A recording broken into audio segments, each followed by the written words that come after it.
वट सावित्री व्रत, जैसे नाम ही सुन के लग, वट प्लस सावित्री, वट वृक्ष, बरगद का पेड़, उसकी पूजा होती है उस दिन, उसका महत्व है। और सावित्री, उन्हीं के नाम पर, जो सावित्री थी उन्हीं के नाम पर इस व्रत का नाम पड़ा है वट सावित्री।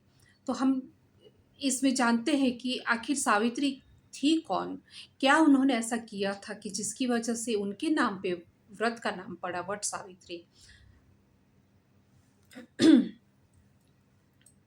तो मैं थोड़ा सा यहाँ पे पढ़ पढ़ के, क्योंकि हो सकता है मैं कुछ भूल जाऊँ, कुछ रह जाए, इसलिए मैं पढ़ के बता रही किताब में से।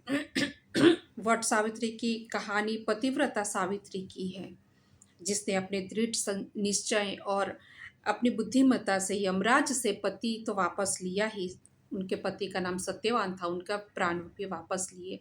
और साथ में सावित्री ने वट वृक्ष के नीचे सत्यवान के मृत शरीर को रखकर यमराज से वरदान में सास ससुर की आंखें, राज्य और खुद के लिए 100 पुत्रों की माता बनने का वरदान मांगकर पति को पुनर्जीवित किया।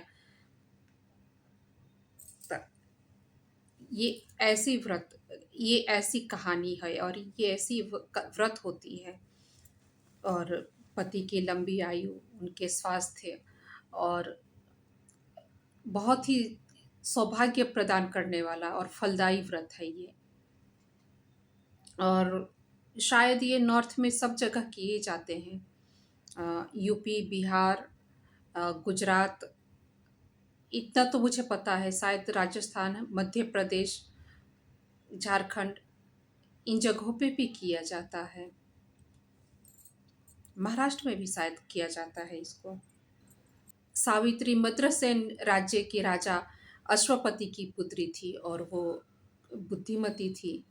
उन्होंने अपनी शादी के लिए वनवासी राजा द्युमत्सेन के पुत्र सत्यवान को चुना था। लेकिन सत्यवान अल्पायु थे। जब उनकी शादी की बात हो रही थी तब नारद जी आए और नारद जी ने कहा कि तुम जिनसे शादी कर रही हो वो तो अल्पायु है, वो 1 साल में उनकी मृत्यु हो जाएगी। और तब सावित्री ने नारद जी से ही उसका उपाय पूछा था।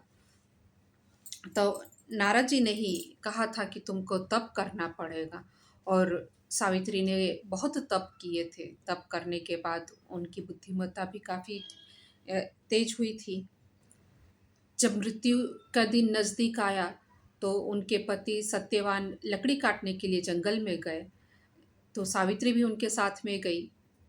वहाँ पर उनके पति को लकड़ी काटते हुए सिर में दर्द हुआ तो वो सावित्री की गोद में अपना सर रख कर लेट गए, और वो तो मृत्यु का समय था।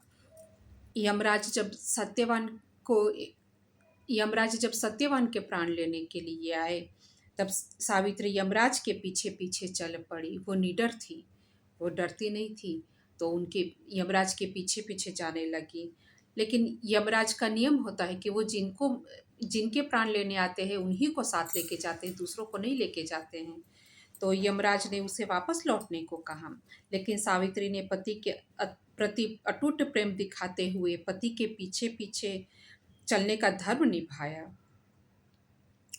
ये धर्म पीछे पीछे जाते जाते यमराज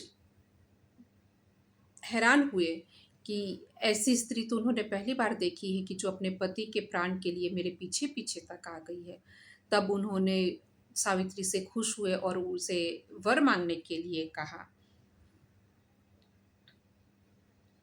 तो सावित्री ने पहला वर मांगा कि मेरे सास ससुर की रोशनी जो खो गई है, उनकी आंखें जो, वो अंधे हो गए हैं, तो वो अपनी आंखों की रोशनी से खोया हुआ राज्य देख सके। सावित्री ने पहला वर मांगा कि मेरे सास ससुर जिनकी आंखों की रोशनी खो गई है, वे उन आंखों की रोशनी से उनका खोया हुआ राज्य देखें।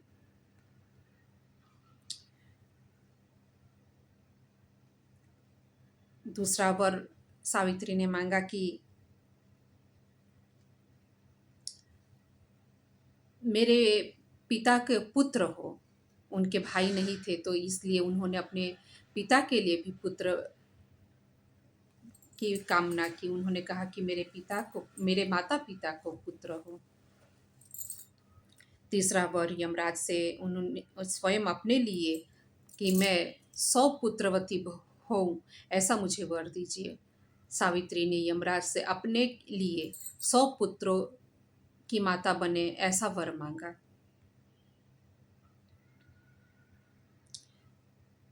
तथास्तु कहने के बाद में यमराज को एहसास हुआ कि 100 पुत्रवती होने के लिए सावित्री का पति जीवित होना आवश्यक है।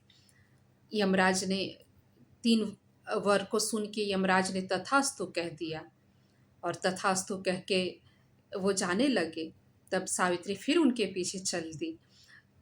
तब उनको एहसास हुआ यमराज जी को कि मैंने तो तथास्तु कह दिया है, और वर में तो सावित्री ने अपने आप को 100 पुत्रों की माता होने का वर मांगा है, और सत्यवान को मैं ले जाऊंगा तो ये 100 पुत्रों की माता कैसे होगी।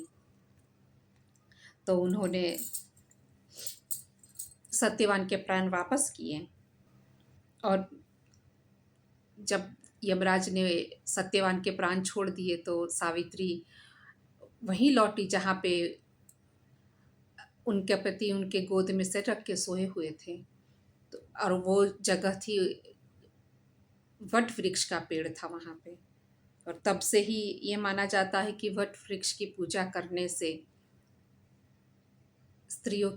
स्त्रियां सौभाग्यशाली, पुत्रवती और उनके पति की आयु लंबी और स्वस्थ होंगे।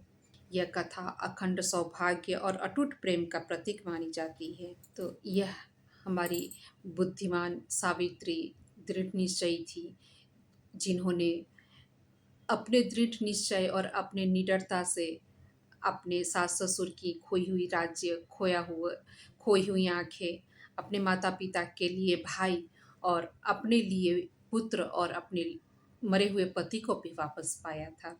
और इसीलिए स्त्रियों को या लड़कियों को दोहित्री यानी 2 कुलों को जोड़ने वाली या 2 कुलों का अच्छा सोचने वाली कहा जाता है।